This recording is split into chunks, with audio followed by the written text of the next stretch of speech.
woman named Agnes goes running through Central Park. She finds Mrs. Watts, a homeless woman resting on a bench.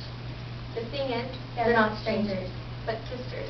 Mrs. Watts, a mentally unstable woman, makes up fabulous tales about her life and even her name.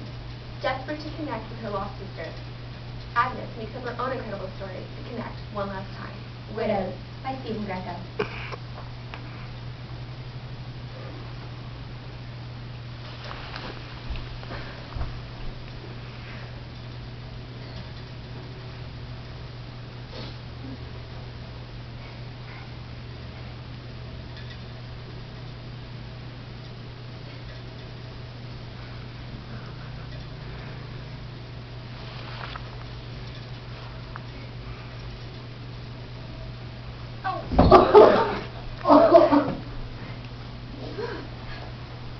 Feels so darn good to sit down. You know, you get the best view of the river from this here bench. My name's Agnes.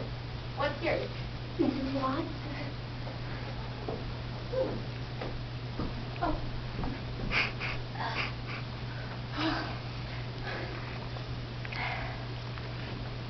Have a cookie. Why, thank you, Mrs. Watts.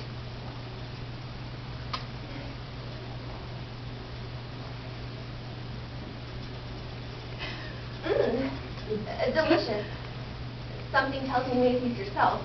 No. Store-bought. Never baked so much as a muffin in all my 77 years. Hubby used to take care of all the breads and cakes before he passed away. So, you're a widow, too. Been one for over 50 years. 50 years? My, that's a long time. How'd your husband, pass away? I can't rightly say he passed away. He jumped off of a viaduct during an unexpected snowstorm. Don't suppose I've ever met another man with such a tender set of nerves. No made your husband nervous? No rain, sunshine, you name it. The slightest disturbance would send him leap into his feet. One day, I came back to my apartment and found him locked up in the linen closet. Told me there was a strange sound coming from the bathroom. Turns out the handle on the jar was broken and the water kept on flushing. I knew a man like that once. He had a stroke one morning when his alarm clock went off. Roland, that was my late husband's name. Raleigh had an amazing love for talking birds. Gave him such a heap of pleasure to hear them recite the short poems he wrote. At one point, we had 6 parakeets, 2 flying birds, and 1 parrot in our living room. The trouble was, he was too afraid to go near them, so I was stuck cleaning the cages myself. But when you're in love, you don't mind the inconvenience. Were there any children? No.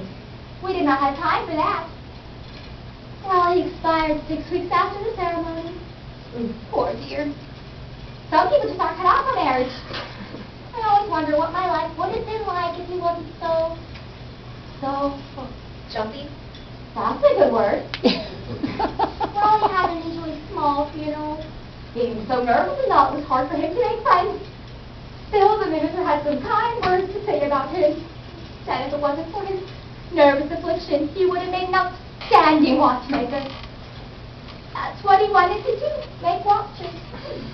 He even went to watchmaking school. But for obvious reasons, that did not work out. Why do you suppose he was so nervous? That's always been a mystery to me. I suppose it has to do with the snoring problem he had as a child. Seems his prayer to try to break him of the habit by locking up a mangy old German shepherd in his room that became vicious when it heard strange noises. My late husband had trouble sleeping when he'd first gone to the force. He'd often lie awake at night just waiting for a call to come. Thank goodness no call ever came. The station had orders not to put him on the night beat unless martial law was declared. He suffered somewhat from night blindness, which more or less meant he couldn't shoot too straight once the sun went down. Raleigh and I decided to put my border collie to sleep before we tied the knot. Raleigh had an amazing fear of large dogs. Small ones, too. His first Christmas on the force, he accidentally shot an elderly woman on her way home from minute mass. Great on right hit, nothing too serious. Had that collie dog for over 10 years, cried myself to sleep for the next 3 nights. After that incident, he was almost suspended from the force. Third time it happened, the woman threatened to sue if action wasn't taken. As we were walking out of the vet's office, tears started streaming down Roland's face. Faster than you could have counted them. Lucky for her, the chief of Bruno in another precinct swore he'd go after if he lost that job. Here's the joy more than likely. Missy made him a tote. Now an old raccoon came by a pardon. Took me forever to figure out his knees were wobbling out of dread of that innocent creature. That is some crippling palsy or the thing by his stamp. How was Bruno supposed to know the woman was running home to shut off her oven? You'd be suspicious too if you saw some woman darting from the church at 1 in the morning, with a quick set of plants under both arms. Roland offered to pay for the cost of the visit, which I thought very generous for a man on unemployment. I turned down his generosity, of course. Of course. In them days, the cost of the service was $1.79. Doctor never told me what the tax was for. The woman turned out to be one of those religious fanatics I was reading about. Prided herself on being the only person in Philadelphia with her plants blessed by a cardinal.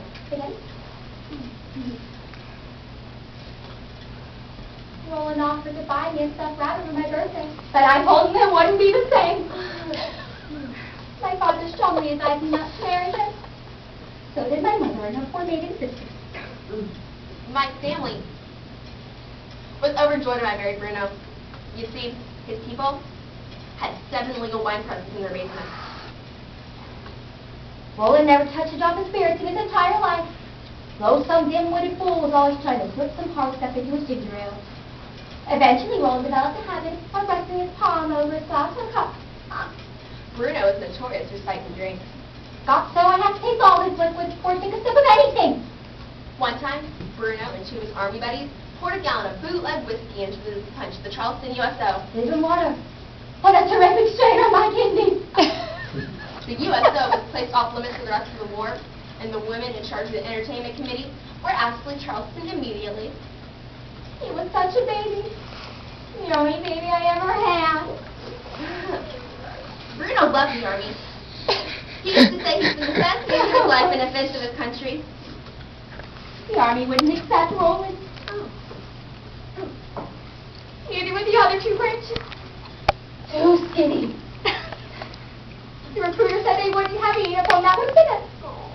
So Roland, being the patriotic soul he was, offered to sew his own. They made him look his physical alone. Bruno never would have become a policeman if it hadn't been for his step in the armed forces. He had his army fatigue sealed up in a plastic bag, just for the moths to get them. Roland was part of the Cub Scouts for 2 weeks. Should give him credit for that.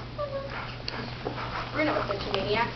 In one of his letters, he told me how he was driving on the right side of the road, which is the wrong side of the road if you're operating a tank in London. One time, at the farmer's market, he stuck his index finger through 40 ripe tomatoes. A lawyer friend of mine advised me to go to the courthouse and check on Roland's family records, see if there was a history of instability. Only one man came up, his great-uncle Murray. He was arrested 17 times for poaching. Bruno was arrested for poaching once. He killed an antelope with an empty beer bottle in July.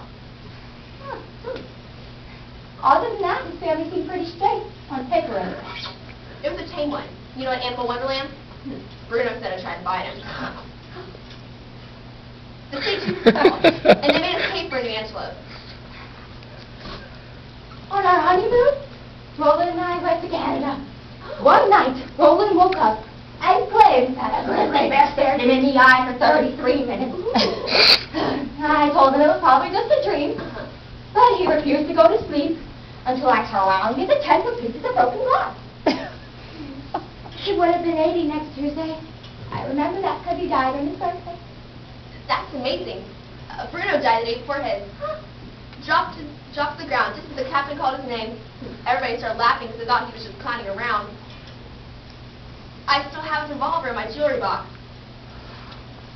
Used to be you could see the cemetery from here. We squinted real hard. Now it's next to impossible since they put that chicken sign advertising Crunchy Fried Chicken. What a place to stick a billboard. Some people have no respect for the dead. I wrote a letter of complaint to the mayor. He never wrote back. He probably owns a chicken place. He does. Oh. Sun's going down. Yeah. Winter's just getting cool. Yeah. Darn bug's starting to bite. But you have a life if you give him the chance. They sure would.